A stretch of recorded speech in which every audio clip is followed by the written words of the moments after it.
Giêsu tên lâu chung thật niềm ly san tay mi dây man ăn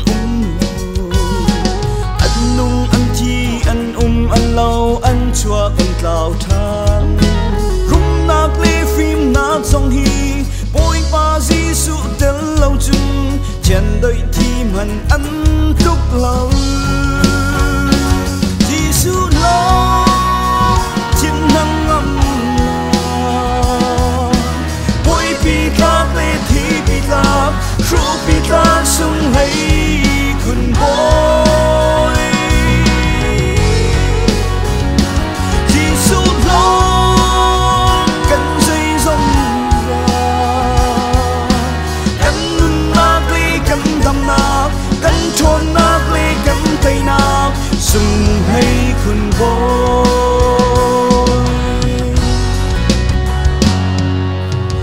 chia bút mi chẳng rêu bằng á lệ ngã bần hi chu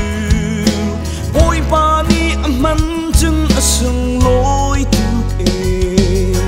Giêsu cha lom tuk me tuk ti về lâu khất chua nak pe a chung chân nem san lai an chang perwa har boy ba si Giêsu lo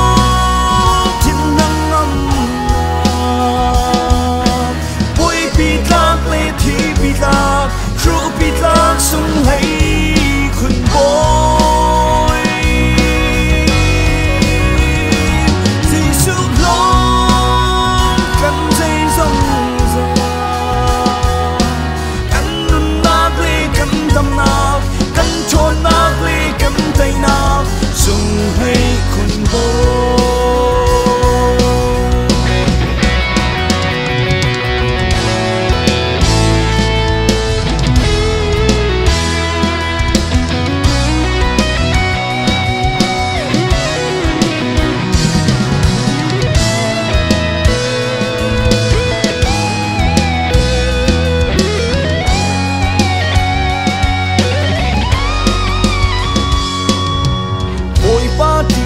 lâu bầu chân lâu mi thông tâm na in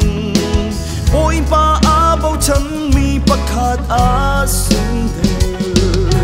anh tua mi kip a Giêsu chân ba na kan pe sum tu thon na tay na le lo tin na chu bôi ba long lor usi chung sa